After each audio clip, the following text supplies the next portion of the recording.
3, 2, 1, go.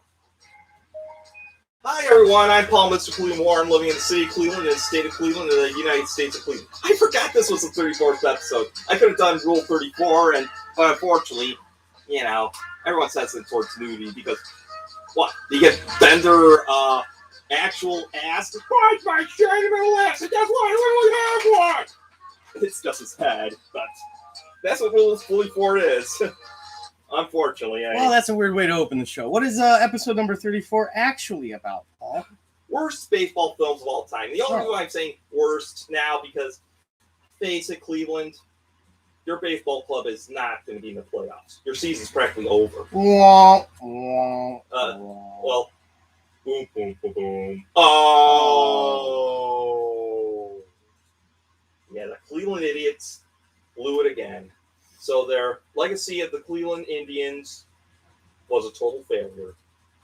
So let's see how they do as the Cleveland Guardians. Probably the same. I don't know.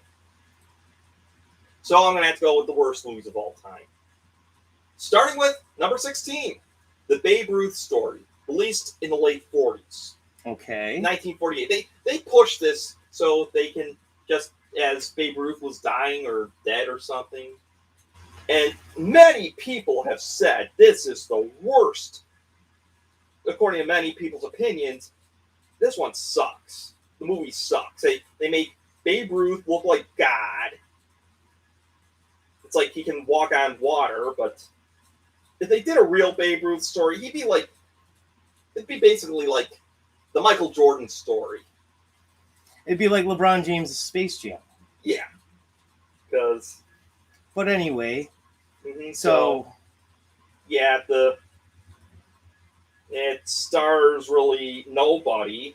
Right, somebody else is playing the Babe because obviously Babe Ruth is dying, and many people thought, and for a film during around prior to the 50s, but eating that sucks. That's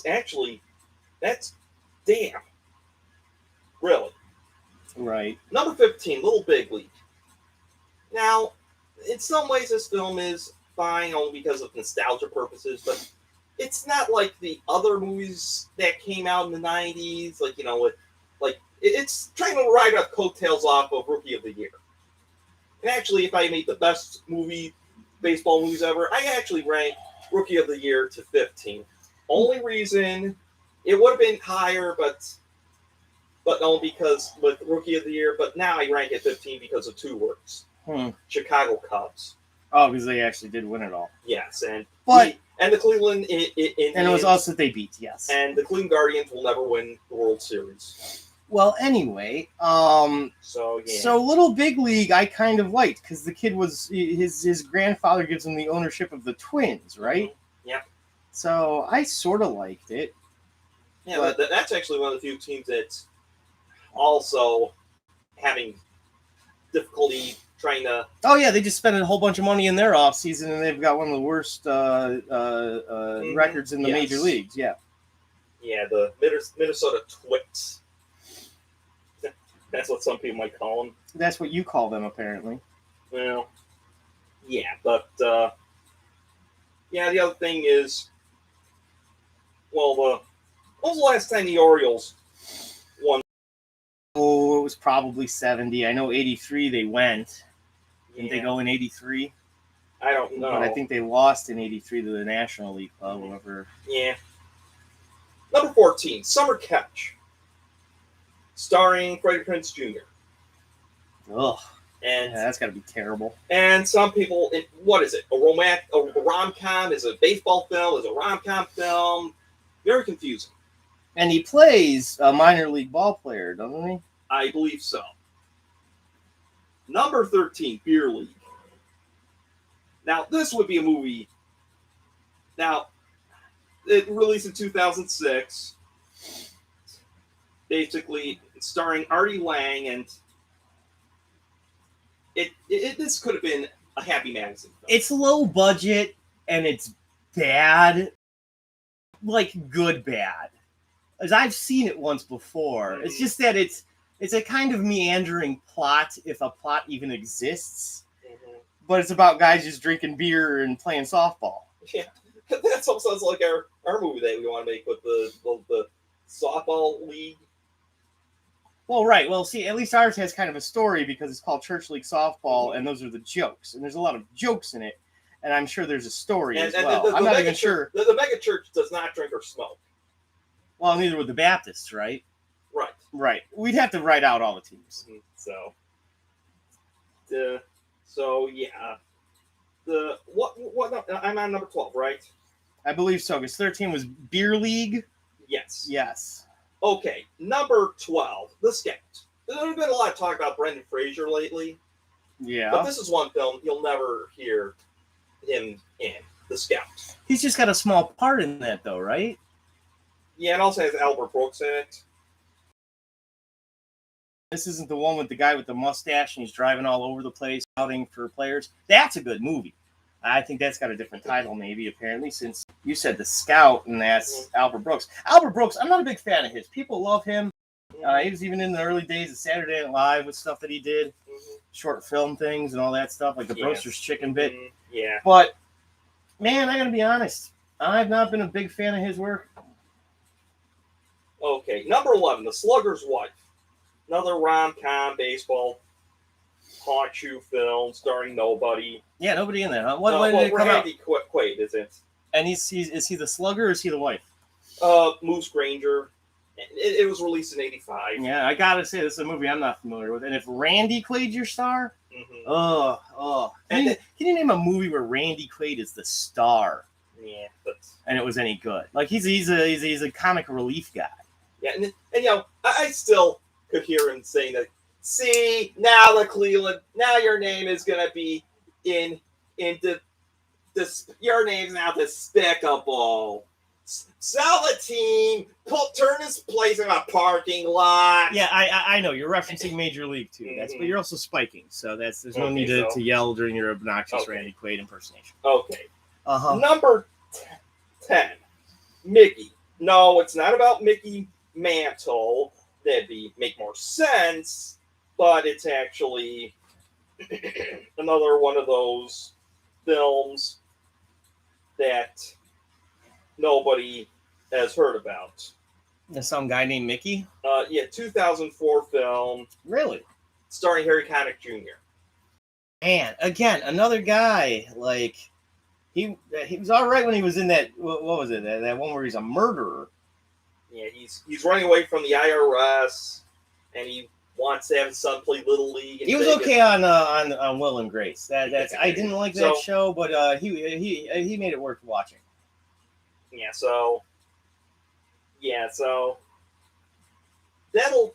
if I had like the 16 musicians who should have never been actors, Harry Connick Jr. should be on the list. I don't know. He's a decent actor, but again, I can't say that he was necessarily good in any of the stuff that I remember seeing him outside of a bit, role part stuff. Yeah. Things like that, he's fine. Number 9, The Final Season. Another film starring nobody. And it's based upon this baseball team who's in Norway, Idaho, who has a legacy for their Little League baseball team, that they had the best one ever. It's a Little League team, not a minor league team? Yes. Oh, it's a Little League team. Okay. Or something like that. Oh, it has Sean Astin in it. What year was it made in? 2007. Is he playing a manager or one of the players? Manager, I believe. And it could be. Tom Arnold, Larry Miller's in it. So I shouldn't say nobody. I take that back. Yeah, it's actually some pretty good actors. But that's one we should watch sometime, so we can give a full on if it really sucks or not. Yeah, but just from premise alone, I don't know how. Yeah, it's set. It's in 1991 and Norway High School, and they were like. So it might be a high school team. Yeah. Okay, not even necessarily Little League. So yeah, nobody really liked it. So, but I hope you're liking this, and we're going to be doing more like this. Next, we're getting a little bit of a teaser. For next week, movie sign will be The Beast of Yucca Flats.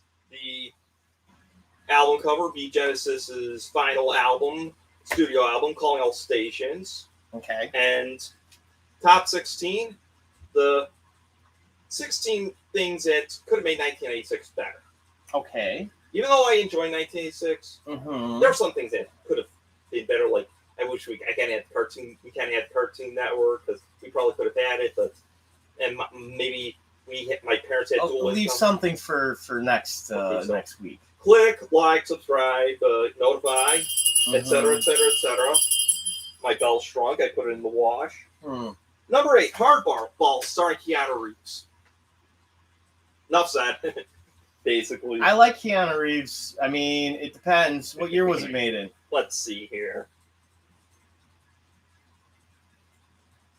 So He went through waves in his career. I didn't like Matrix Keanu Reeves. It's not a fan of those movies. who, what, where, when, why? I know Kung Fu. And I don't necessarily blame him for that. I think any actor you would put in that role, I think it would have hurt their career immensely. Even though for a lot of people, Matrix Keanu Reeves is the reason why they like Keanu Reeves. So, No, I don't 2001. oh, it was right around that time, yeah. So Remember, though, he did that football movie, The Replacements, and that was all right. But Yes. Hardball was another one of those where, like, he's teaching kids to play ball, Yes. and it's got romantic elements to it. yes, Is that Drew Barrymore? I forget who the female lead is. It doesn't matter. Diane Lane? It's supposedly. Oh, man, Diane Lane. I liked her, too.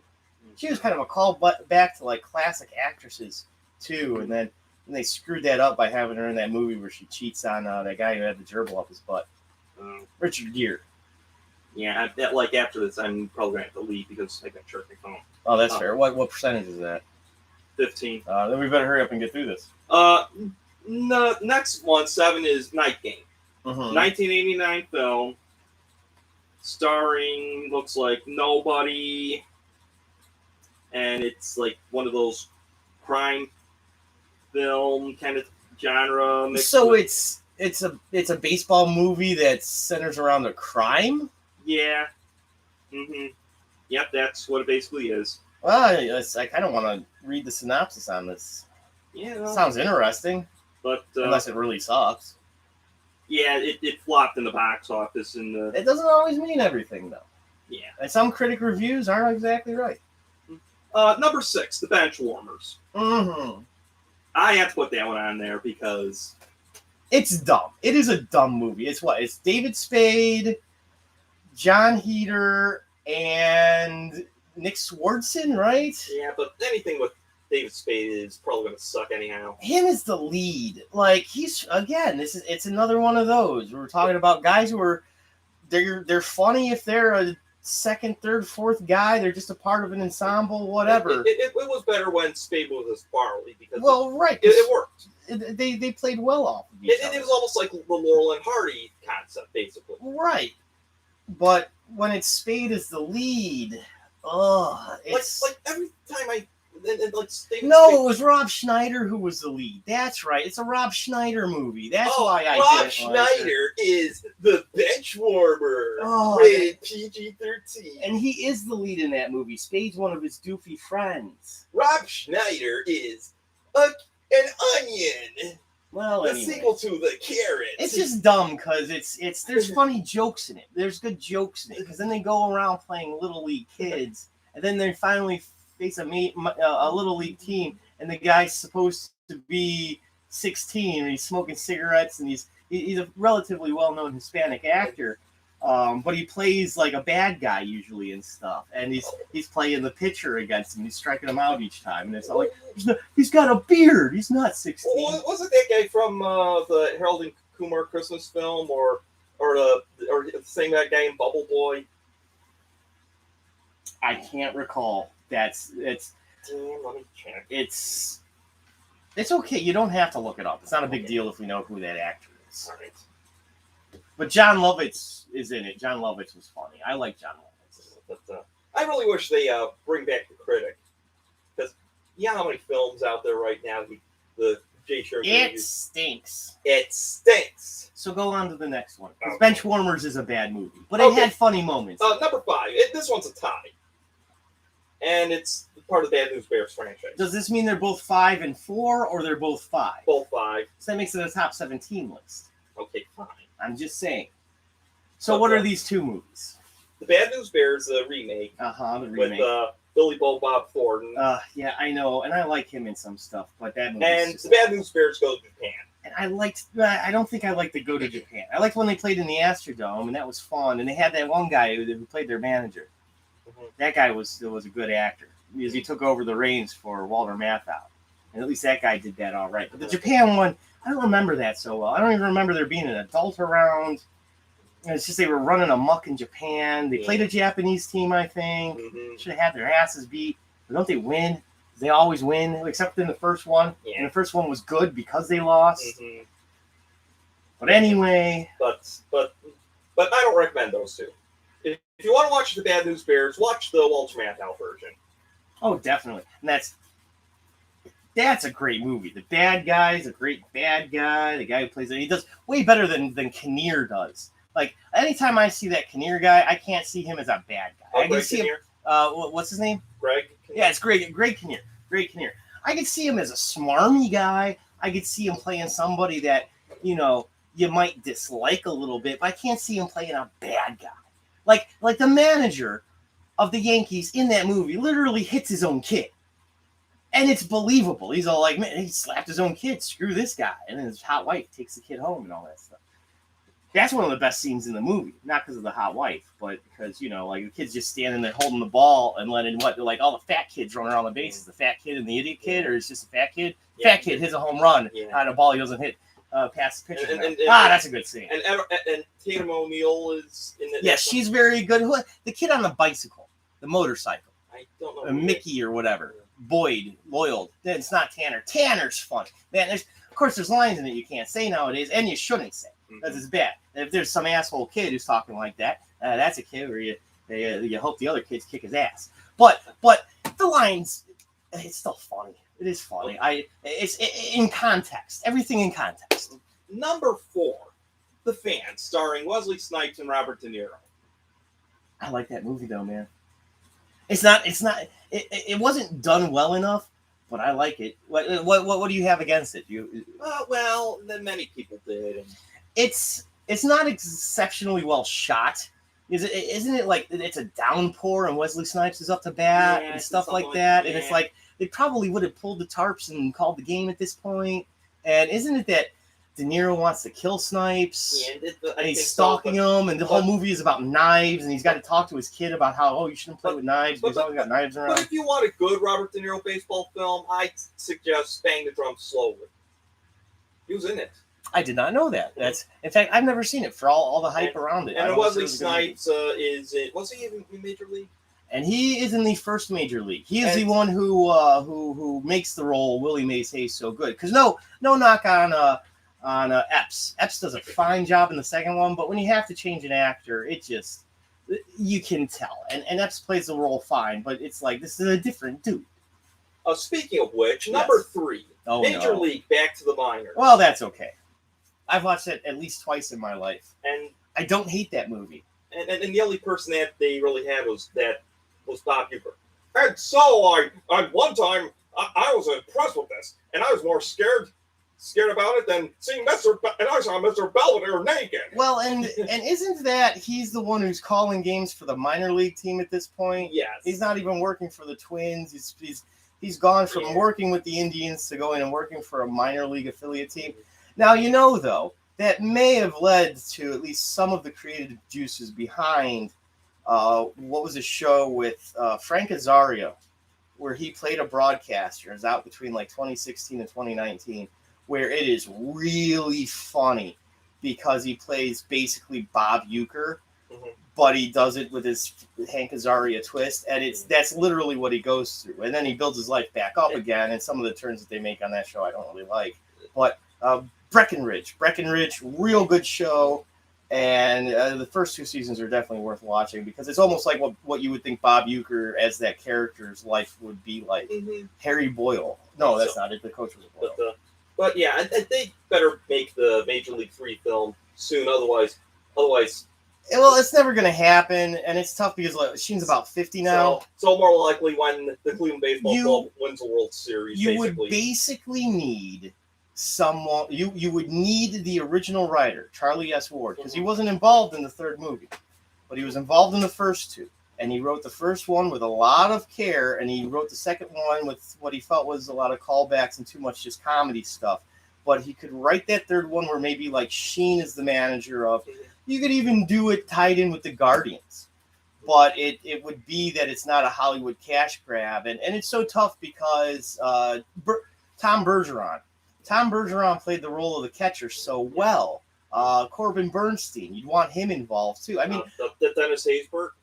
Exactly, but like, what role would he play? Would these guys now be all the owner, the manager, the general manager, the pitching coach, hitting coach, all of that stuff? Somebody should be named Mick Dugan because Tanaka being in the second one, I liked that. But remember in the third one, they at least gave little cameo parts and small roles to Dennis Haysbert, Tanaka. They had some of the guys from the first two or the second one in it. The kid that couldn't play catcher in the second one, unless he was rattling off the stats about the Playboy models. Number 2, Ed, starring. Interesting that it's not number 1. This has me intrigued. It stars a monkey and the other one's a chimp. Okay, that's funny. And you know what's bad about that? Is Matt LeBlanc. I was never the biggest fan of his career, but it's because he was always in awful movies. And it seems like he takes sitcom roles just so he can keep working. And he was so pigeonholed as Joey Tribbiani. And mind you, he played a dude almost exactly like Joey on Married with Children. Mm-hmm. He was like the boyfriend of Christina Applegate. And they had a spinoff for a hot minute. And he just was always that dude early on in his career. So he never, and then of course he's the only one who gets a spinoff from Friends, and it's a terrible show. It should have been Chandler and Monica. I don't think they wanted to do it anymore. And in fact, I guess there's been some Friends reunion show. I would watch that. Do you remember what that's on? Do we have Paramount Plus or whatever the hell it is? I don't know. All I don't right. care. I'm sorry. Hey, that's fine. I only want to watch it for the nostalgia. So. Okay. But the number 1 actually is. Oh, although we should say real quick about the movie Ed. Yeah. It is a bad movie. Because we never actually did say anything about the movie Ed.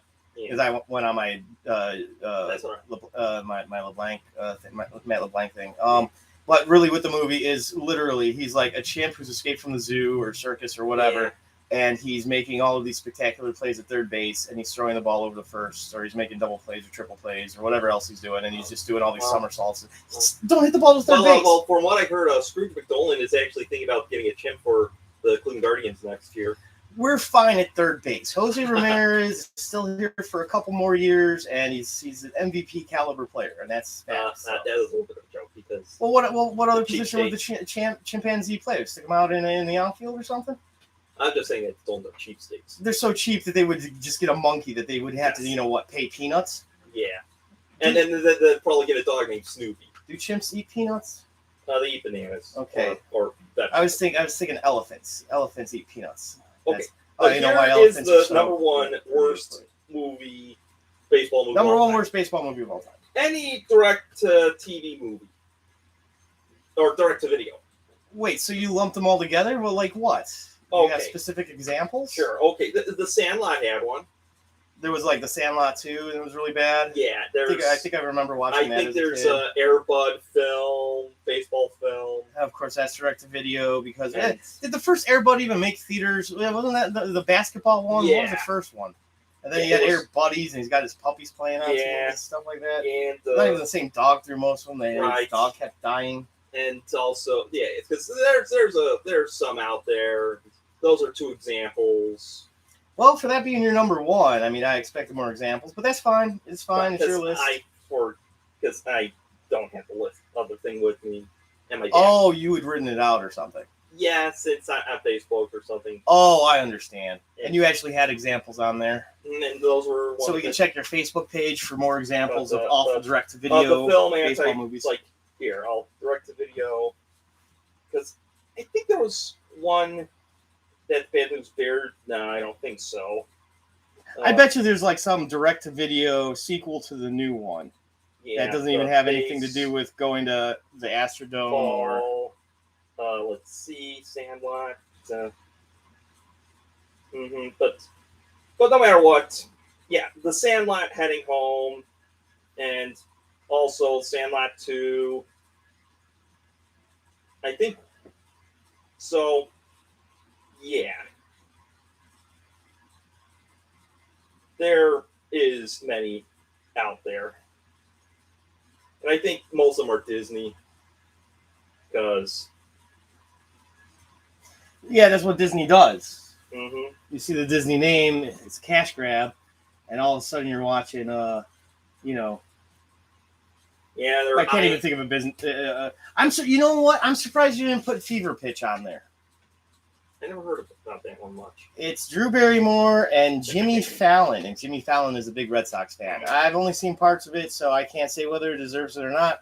I'm pretty sure Ben Affleck's in it. It's some tiny little part. I'll give it a dishonorable mention. So that's one to check out, maybe as a movie sign episode for towards the end of the year, and you're mad at baseball. Yeah, And maybe Fever Pitcher. Yeah, well, our season's over anyhow. So go Browns!